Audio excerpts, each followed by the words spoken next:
ఆఖరి 2 బాల్స్ లో గెలవడానికి కేవలం 2 పరుగులు కావాలి. క్రీజ్ లో ప్రపంచంలోనే అత్యుత్తమ ఫినిషర్లలో ఒకరైన బ్యాట్స్మెన్ ఉన్నాడు. ఒక సింగిల్ తీస్తే మ్యాచ్ టై అవుతుంది, సూపర్ ఓవర్ వస్తుంది. కానీ ఆ బ్యాటర్ పరుగు తీయడానికి నిరాకరించి తన పార్ట్నర్ను వెనక్కి పంపించేస్తే ఆ తర్వాత ఆఖరి బాల్కి ఒక్క రన్ కూడా చేయలేక ఆ టీం ఓడిపోతే ఎలా ఉంటుంది? ఈ 2026 ఏప్రిల్ 8న ఢిల్లీలోని అరుణ్ జైట్లీ స్టేడియంలో గుజరాత్ టైటాన్స్ మరియు ఢిల్లీ క్యాపిటల్స్ మధ్య జరిగిన మ్యాచ్లో సరిగ్గా ఇదే జరిగింది. ఆ మ్యాచ్లో జరిగిన ఆ ఒక్క సంఘటనే ఐపీఎల్లో మ్యాచ్ ఫిక్సింగ్ జరిగిందని క్రికెట్ ప్రపంచంలో ఒక పెద్ద తుఫానును రేపింది.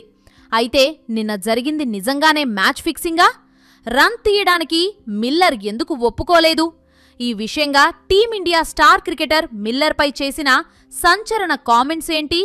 ఢిల్లీ ఓడిపోవడానికి అంపైర్స్ కూడా కారణమేనా అనే ఎన్నో సంచలన విషయాల గురించి ఈ వీడియోలో తెలుసుకుందాం. వీడియోని ఎక్కడా స్కిప్ చేయకుండా చివరి వరకు చూడండి. ఈ 2026 ఐపీఎల్ సీజన్ అప్పటికే ఊపందుకుంది. ఒక పక్కన ఢిల్లీ క్యాపిటల్స్ ఆడిన 2 మ్యాచ్లోనూ గెలిచి పాయింట్ల పట్టికలో దూసుకుపోతుంటే, మరోపక్క గుజరాత్ టైటాన్స్ ఆడిన 2 మ్యాచ్లోనూ ఓడిపోయి ఈ సీజన్లో తమ ఖాతాను తెరవడానికి ప్రాణాలకు తెగించి పోరాడుతోంది. ఇలాంటి పరిస్థితుల్లో ఈ 2 జట్లు తలపడ్డాయి. ఇక ఈ మ్యాచ్లో టాస్ గెలిచిన ఢిల్లీ కెప్టెన్ అక్షర్ పటేల్ పిచ్ పరిస్థితిని గమనించి ముందుగా బౌలింగ్ ఎంచుకున్నాడు. ఢిల్లీ స్పిన్ విభాగం ఈ టోర్నీలోనే అత్యంత బలమైనదిగా పేరు తెచ్చుకుంది. కాబట్టి గుజరాత్ను తక్కువ పరుగులకే కట్టడి చేయవచ్చని వారు భావించారు.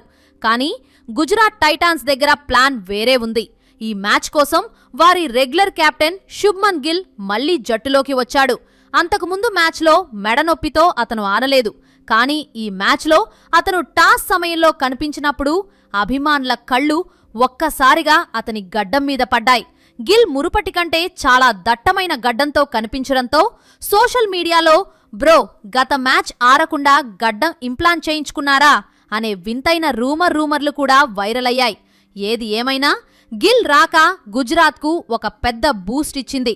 ఇక బ్యాటింగ్ మొదలుపెట్టిన గుజరాత్కు ఓపెనర్ సాయి సుదర్శన్ త్వరగానే అవుట్ అయినప్పటికీ కెప్టెన్ గిల్ మరియు జోస్ బట్లర్ కలిసి ఢిల్లీ బౌలర్లను ఉతికి ఆరేశారు. ముఖ్యంగా జోస్ బట్లర్ ఆడిన ఇన్నింగ్స్ ఒక క్లాసిక్లా సాగింది. కేవలం 24 బాల్స్లోనే అతను తన హాఫ్ సెంచరీ పూర్తి చేసుకున్నాడు.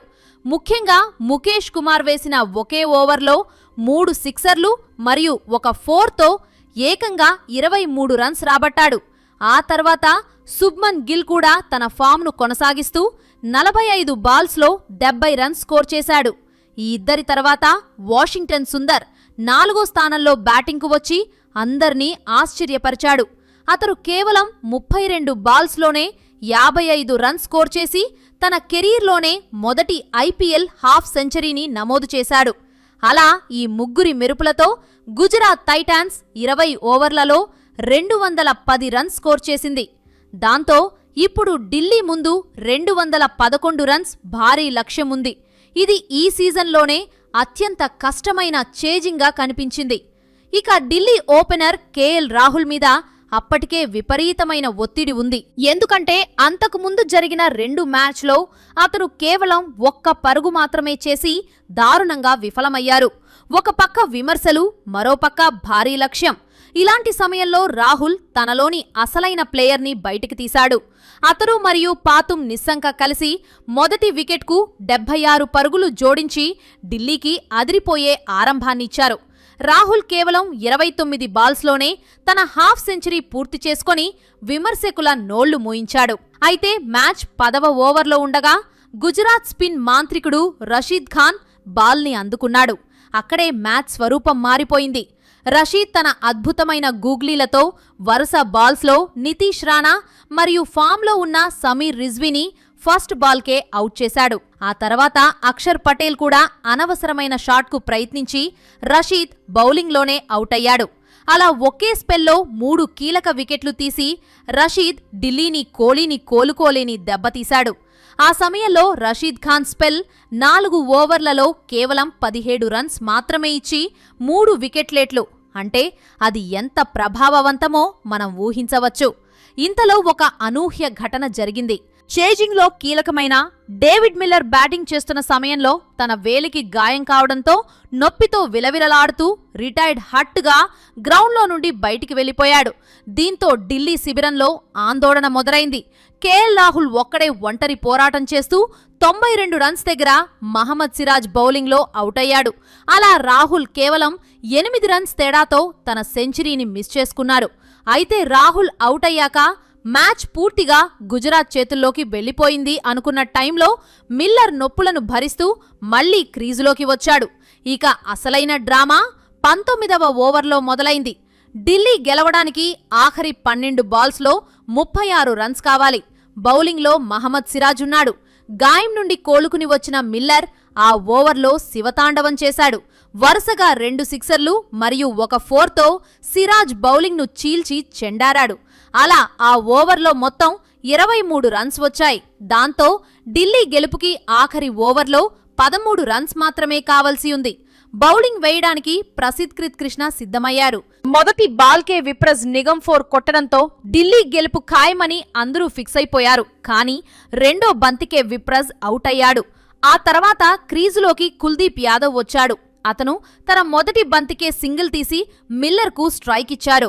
ఇప్పుడు ఢిల్లీకి 3 బాల్స్లో 8 రన్స్ కావాలి. అప్పుడే 4వ బంతిని మిల్లర్ ఏకంగా 106 మీటర్ల భారీ సిక్సర్గా మనచడంతో stadium హోరెత్తిపోయింది.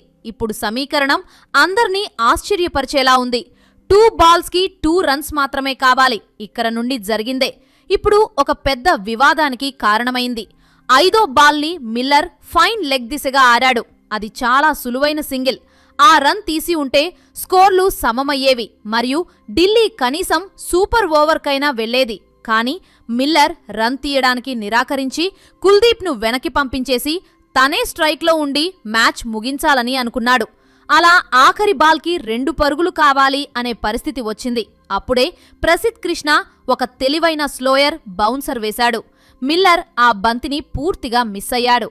Wicket keeper Jos Buttler చేతిలోకి బంతి వెళ్లగానే బైరన్ కోసం మిల్లర్ మరియు కుల్దీప్ ప్రయత్నించారు. కానీ బట్లర్ మెరుపు వేగంతో బంతిని వికెట్లకు విసిరి కుల్దీప్లు రన్అట్ చేశారు. దీంతో గుజరాత్ టైటాన్స్ కేవలం ఒకే ఒక్క పరుగు తేడాతో అద్భుత విజయాన్ని అందుకుంది. అలా ఢిల్లీ అభిమానులు ఒక్కసారిగా నిశ్శబ్దంలో మునిగిపోయి గెలవాల్సిన మ్యాచ్ను మిల్లర్ తన ఓవర్ కాన్ఫిడెన్స్ వల్ల చేజేతులా పోగొట్టుకున్నారని విమర్శలు మొదలయ్యాయి. దాంతో ఆ మ్యాచ్ ముగిసిన వెంటనే సోషల్ మీడియాలో మ్యాచ్ ఫిక్సింగ్ అనే పదం మారుమోగిపోయింది. నెటిజన్లు మిల్లర్ ప్రవర్తనపై తీవ్రమైన ఆరోపణలు చేశారు. 2 పరుగులు కావాల్సినప్పుడు ఆ సింగిల్ ఎందుకు తీయలేదు? కుల్దీప్ మీద అంతిమాకంత నమ్మకం లేదా అని అభిమానులు ఆగ్రహం వ్యక్తం చేస్తున్నారు. కేవలం మిల్లర్ నిర్ణయమే కాకుండా అంపైర్ల తీరుపై కూడా అనుమానాలు వ్యక్తమవుతున్నాయి. ఒక దశలో మిల్లర్ కొట్టిన షాట్ బౌండరీ లైన్ దగ్గర పడినప్పుడు అంపైర్లు రిప్లే చూడకుండానే 4 ఇచ్చేశారని, అది నిజానికి 6 అని కొందరు వీడియోలు షేర్ చేస్తున్నారు. అలాగే ఆఖరి బంతికి జరిగిన రన్అట్ ను థర్డ్ అంపైర్ కు రిఫర్ చేయకుండానే అవుట్ ఇవ్వడం ఏంటని కూడా ప్రశ్నలు తలెత్తుతున్నాయి. ఈ వివాదంపై భారత మాజీ క్రికెటర్ ఆర్ అశ్విన్ తనదైన శైలిలో స్పందించాడు. మిల్లర్ చేసిన పనిని అతను పిచ్చి పని అని అభివర్ణించారు. మిల్లర్ ఆ సింగిల్ ఎందుకు తీయలేదో నాకిప్పటికీ అర్థం కావడం లేదు. ఒకవేళ నేను కుల్దీప్ స్థానంలో ఉంటే మిల్లర్ను తోసుకుంటూ వెళ్లైనా ఆ పరుగు పూర్తి చేసేవాణ్ణి అని అశ్విన్ ఘాటుగా వ్యాఖ్యానించాడు. టీ20 క్రికెట్లో ఇలాంటి నిర్ణయాలు మ్యాచ్ ఫలితాన్ని ఎంతలా మారుస్తాయో ఇది ఒక నిదర్శనం అని అతనన్నాడు. అయితే సునీల్ గవాస్కర్ మాత్రం మిల్లర్కు మద్దతుగా నిలిచాడు. మిల్లర్ ఆ సమయంలో తన మీద తనకు ఉన్న నమ్మకంతోనే అలా చేశాడని, అప్పటికే అతను అద్భుతంగా ఆడుతున్నాడు కాబట్టి మ్యాచ్ తనే ముగించాలని అనుకోవడంలో తప్పులేదని గవాస్కర్ సమర్థించాడు. కాకపోతే ప్రసిద్ కృష్ణ వేసిన ఆ ఆఖరి బాల్ చాలా అద్భుతమైనదని, అందుకే మిల్లర్ విఫలమయ్యాడని అతను వివరించాడు. నిజానికి ఈ మ్యాచ్లో జరిగిన పొరపాట్లు కేవలం ఆటగాళ్లకే పరిమితం కాలేదు. బ్రాడ్కాస్టింగ్ టీం కూడా కొన్ని కీలకమైన సమయాల్లో రీప్లేలు చూపించడంలో విఫలమైందని విమర్శలు వస్తున్నాయి. మ్యాచ్ ఫలితాన్ని నిర్ణయించే ఆ బౌండరీ కాల్స్ మరియు రన్అట్ నిర్ణయాలను స్పష్టంగా చూపించకపోవడం వల్లనే ఈ ఫిక్సింగ్ రూమర్లు ఇంతలా వ్యాపించాయని విశ్లేషకులు భావిస్తున్నారు. ఏది ఏమైనా క్రికెట్ అనేది జయాపజయాల సమ్మేళనం. ఒత్తిళ్లో ఉన్నప్పుడు ఎంతటి దిగ్గజాలైనా తప్పులు చేయడం సహజం. మిల్లర్ వంటి క్లాస్ ప్లేయర్ ఉద్దేశపూర్వకంగా మ్యాచ్ను ఓడించాడని అనడం కంటే అది అతని అతి నమ్మకం వల్ల జరిగిన ఒక జడ్జిమెంట్ ఎర్రర్ అని భావించటం సబబుగా ఉంటుంది. ముగింపుగా చూస్తే ఢిల్లీ మరియు గుజరాత్ మధ్య జరిగిన ఈ మ్యాచ్ ఐపీఎల్ చరిత్రలోనే అత్యంత ఉత్కంఠభరితమైన మ్యాచ్లో ఒకటిగా నిలిచిపోతుంది. ఒక పక్క కేఎల్ రాహుల్ అద్భుతమైన కంబ్యాక్ ఇన్నింగ్స్, మరోపక్క రషీద్ ఖాన్ మాంద్రిక బౌలింగ్, ఆపై David Miller high voltage drama ఈ మ్యాచ్ ప్రేక్షకులకు కావలసిన వినోదాన్ని పుష్కలంగా అందించింది. కానీ మిల్లర్ తీసుకున్న ఆ ఒక్క నిర్ణయం వల్ల ఢిల్లీ 3వ విజయాన్ని కోల్పోయి పాయింట్ల పట్టికలో 4వ స్థానానికి పడిపోయింది. గుజరాత్ మాత్రం ఎట్టకేలకు తమ మొదటి విజయాన్ని నమోదు చేసుకుని ఊపిరి పీల్చుకుంది. సో ఇది ఫ్రెండ్స్, మరి డేవిడ్ మిల్లర్ తీసుకున్న ఆ నిర్ణయంపై మీ అభిప్రాయమేంటో కామెంట్స్లో తెలియజేసి వీడియో నచ్చితే ఒక లైక్ చేయండి. అలాగే ఇలాంటి మరెన్నో ఇంట్రెస్టింగ్ వీడియోస్ కోసం మా ఛానల్ని సబ్స్క్రైబ్ చేసుకోండి.